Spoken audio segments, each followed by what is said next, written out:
আসসালামু আলাইকুম এভরিওয়ান। সৎমায়ের অপবাদ গল্পের 6 নাম্বার পর্ব। আর ভিডিওটা ইউটিউব থেকে দেখলে অবশ্যই চ্যানেলটা সাবস্ক্রাইব করে দিবা, আর যদি ফেসবুক পেজ থেকে দেখো তাহলে পেজটা অবশ্যই ফলো করে দিবা। আমাদের পেজের নাম Redwan always on fire, link pin কমেন্টে দেওয়া আছে। তো চলো বেশি কথা না বলে গল্প শুরু করা যাক।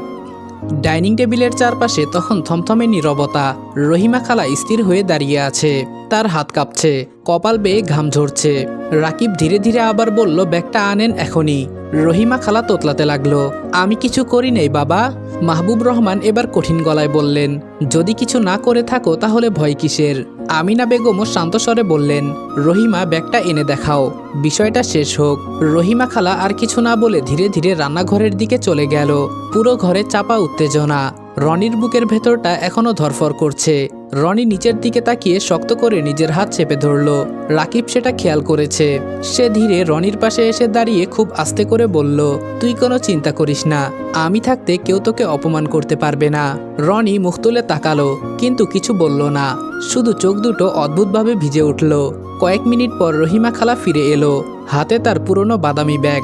সে ব্যাগটা শক্ত করে ধরে আছে, যেন কেউ ছিনিয়ে নেবে। মাহবুব রহমান বললেন, খোলো। রহিমা খালা কাপা গলায় বলল, আপনারা আমারে বিশ্বাস করেন না? এত বছর এই বাসায় কাম করলাম। রাকিব বিরক্ত হয়ে বলল, নাটক না করে ব্যাগটা খুলেন। অবশেষে রহিমা খালা ধীরে ধীরে চেন খুলল। ভেতরে কাপড়, একটা পানির বোতল, আর কিছু বাজারের জিনিস। সবাই কয়েক সেকেন্ড চুপ। রহিমা খালা যেন একটু সাহস ফিরে পেল। সে সাথে সাথে বলল, দেখেছেন, কিছু পেয়েছেন? এখন আমারে মিথ্যা অপবাদ দিতেছেন। আফরিন ভ্রুকুচকে বলল, কিন্তু আমি তো দেখেছিলাম। রহিমা খালা দ্রুত বলে উঠল, তুমি ভুল দেখেছ। পরিস্থিতি আবার ঘুরে যেতে লাগলো।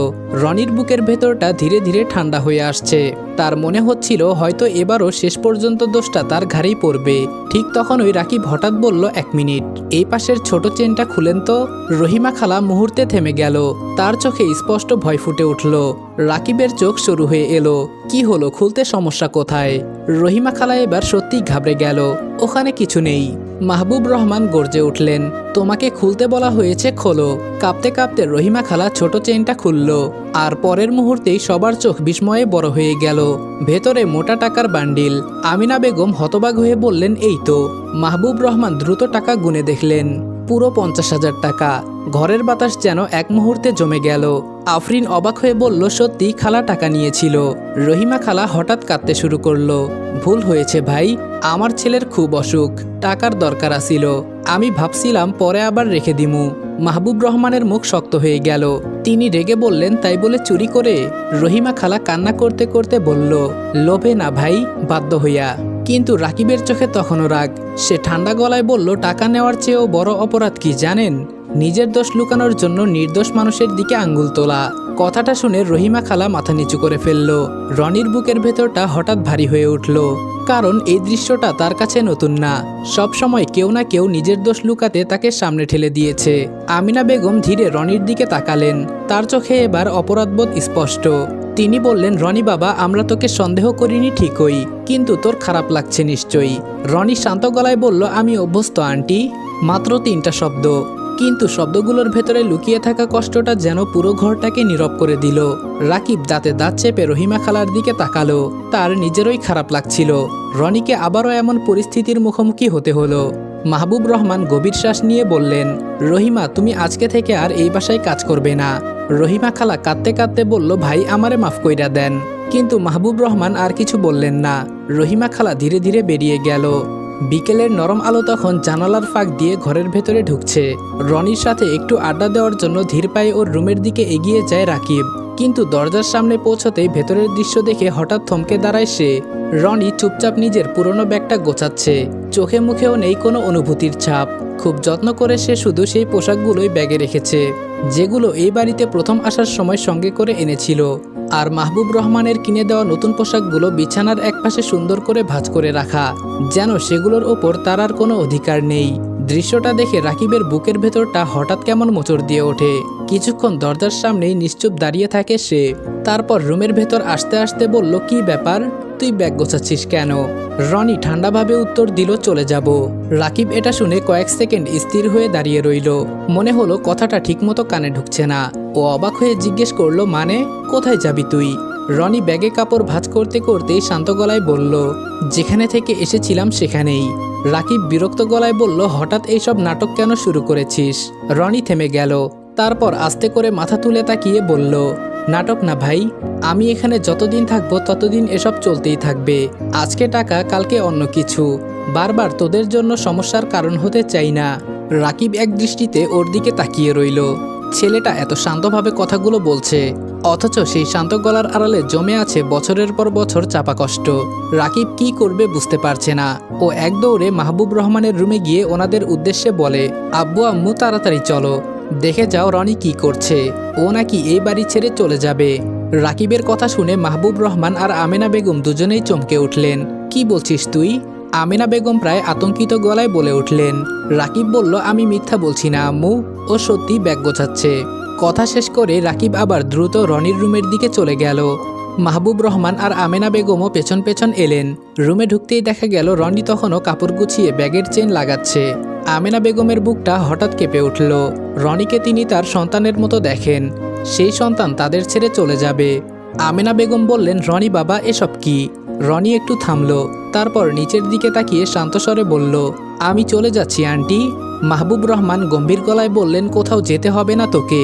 রনি হালকা হাসল, সেই হাসিতে আনন্দের চেয়ে কষ্টই বেশি ছিল। রনি বলল, আমি বাহিরের মানুষ, আমি থাকলে আবার সমস্যা হবে আঙ্কেল।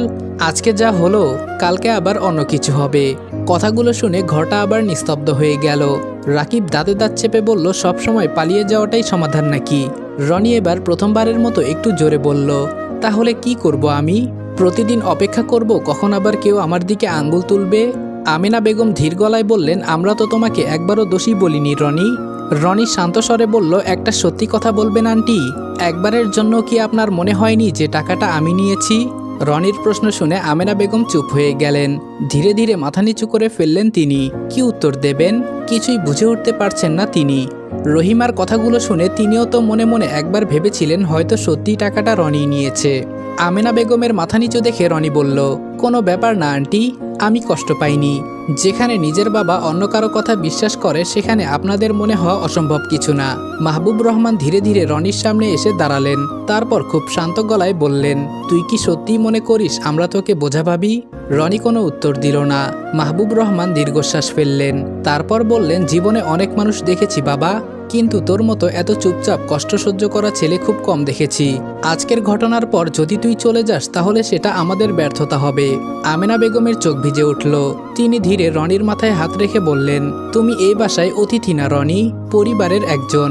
পরিবারের মানুষকে কি এভাবে চলে যেতে দেওয়া যায়? রনির বুকের ভেতরটা হঠাৎ কেঁপে উঠল। পরিবার শব্দটা যেন তার কানে অচেনা লাগলো। সে নিচের দিকে তাকিয়ে ফিসফিস করে বলল, আমাকে নিয়ে পরে আফসোস করবেন না তো? কথাটা শুনে আমেনা বেগম আর নিজেকে সামলাতে পারলেন না। তিনি সরাসরি রনিকে জড়িয়ে ধরে বললেন, পাগল ছেলে, তোমাকে নিয়ে আফসোস না, বরং তোমাকে আগে না বুঝতে পারার আফসোস হবে আমাদের। রনি পুরোপুরি স্থির হয়ে গেল। সম্ভবত অনেক বছর পর কেউ তাকে এত আপন করে জড়িয়ে ধরেছে। তার চোখের কোণে জমে থাকা পানিটা এবার ধীরে গড়িয়ে পড়ল। রাকিব পাশে দাঁড়িয়ে সব দেখছিল। বুকের ভেতর চাপা একটা স্বস্তি কাজ করলেও কোথায় যেন অদ্ভুত একটা কষ্টও হচ্ছিল। সে হঠাৎ জোরে বলে উঠল, ব্যাগটা নামা এখন, আর যদি আবার পালানোর কথা বলিস তাহলে কিন্তু সত্যি সত্যি মার খাবি আমার হাতে। রনির মুখে অল্প হাসি ফুটে উঠল। অনেকদিন পর সেই হাসিটা সত্যিকারের লাগছিল। দেখতে দেখতে 6 মাস কেটে গেছে। সময় যেন ধীরে ধীরে এই বাড়িটার অনেক কিছু বদলে দিয়েছে। যে বাড়িটায় একসময় রনি নিজেকে অতিথি মনে করত, এখন সেই বাড়ির প্রতিটা কোণায় তার উপস্থিতি মিশে গেছে। ডাইনিং টেবিলে রনিকে ছাড়া এখন কেউ খেতে বসে না। সন্ধ্যার চায়ে রনির জন্য আলাদা কাপ রাখা হয়। আর আমেনা বেগম তো প্রায়ই অভিযোগ করেন, এই ছেলে দিনে দিনে এত শুকাইতেছে কেন, ঠিক মতো খাওয়া দাওয়া করে না। সকালবেলা ডাইনিং টেবিল জুড়ে নাস্তার আয়োজন। মাহবুব রহমান খবরের কাগজ দেখছেন, আফরিন ফোনে স্ক্রল করছে, আর রাকিব সোফায় আতশোয়া হয়ে বসে আছে। ঠিক তখনই রান্নাঘর থেকে আমেনা বেগমের গলা ভেসে এলো, রনি, নাস্তা ঠান্ডা হয়ে যাচ্ছে বাবা, কলেজে যেতে হবে না? রনি নিজের রুম থেকে বের হলো, পরনে সাদা শার্ট আর কালো প্যান্ট। 6 মাসে ছেলেটার চেহারায় অনেক পরিবর্তন এসেছে। আগের সেই ভীতু চুপচাপ ভাবটা কিছুটা কমেছে। চোখে মুখেও এখন অল্প আত্মবিশ্বাস ফুটে ওঠে। রাকিব হালকা হেসে বলল, বাহ, কলেজের জুনিয়র মেয়েদের হার্ট অ্যাটাক দেওয়ার পুরো প্রস্তুতি নিয়ে নামছিস দেখি। রনি বিরক্ত মুখে চেয়ার টেনে বসে বলল, তুই কি সারাক্ষণ এসবই ভাবিস? রাকিব বলল, হ্যাঁ ভাবি, সবাই তোর উপর ক্রাশ খায়, আমি কি দোষ করেছি বল? মাহবুব রহমান হেসে ফেললেন।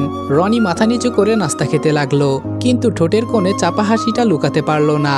এই 6 মাসে সে বুঝে গেছে এই মানুষগুলো সত্যিই তাকে আপন করে নিয়েছে।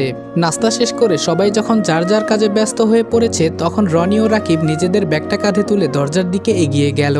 আমেনা বেগম রান্নাঘর থেকে বের হয়ে এসে রাকিব আর রনির হাতে টিফিন বক্স ধরিয়ে দিলেন আর বললেন, বাহিরের উল্টাপাল্টা খাবার খাবে না, এটা দুপুরে খেয়ে নিও। রাকিব অবাক হয়ে বলল, আম্মু, আমরা ক্যান্টিনে খেয়ে নিতে পারবো। আমেনা বেগম কড়া গলায় বললেন, একদম না, গত সপ্তাহে কি খেয়ে পেট খারাপ করেছিলে ভুলে গেছো? আফরিন মুখ চেপে হাসতে লাগলো। রাকিব অসহায়ের মতো রনির দিকে তাকালো, কিন্তু রনি হালকা হেসে বলল, নিয়ে চল চুপচাপ, আন্টি রেগে গেলে সমস্যা আছে। শেষমেশ হাল ছেড়ে দিয়ে রাকিব টিফিনটা নিল, তারপর সবার দিকে তাকিয়ে ছোট করে বলল, আমরা আসি। মাহবুব রহমান খবরের কাগজের ফাঁক দিয়ে বললেন, সাবধানে যাস বাবারা। রনি ও রাকিব বেরিয়ে যাওয়ার পরও আমেনা বেগম কিছুক্ষণ দরজার দিকে তাকিয়ে রইলেন। আফরিন সেটা খেয়াল করে মুচকি হেসে বলল, কি ব্যাপার আম্মু, ছেলেরা কলেজে গেছে, বিদেশে তো যাচ্ছে না। আমেনা বেগম হালকা ধমক দিয়ে বললেন, চুপ কর, রনিকে নিয়ে সারাক্ষণ টেনশন হয়, ছেলেটা যেন আর কোনো কষ্ট না পায়। আসসালামু আলাইকুম এভরিওয়ান। সৎমায়ের অপবাদ গল্পের 6 নম্বর পর্ব এখানে শেষ করলাম। ভিডিওটা ভালো লাগলে লাইক এবং কমেন্ট করে দিও, আর চ্যানেলে নতুন হলে সাবস্ক্রাইব করতে ভুলবে না। আমি অসুস্থ থাকায় এখন রেগুলার ভিডিও দিতে পারতেছি না, আর ভিডিও দিলেও সেটা বেশি একটা লং করতে পারতেছি না, এজন্য আমি আন্তরিকভাবে দুঃখিত। ইনশাআল্লাহ আর কিছুদিন পর সুস্থ হয়ে গেলে আমি আবারও আগের মতোই রেগুলার হওয়ার চেষ্টা করব। তো দেখা হচ্ছে তোমাদের সাথে নেক্সট ভিডিওতে। ততক্ষণ ভালো থাকবা, সুস্থ থাকবা, আল্লাহ হাফেজ।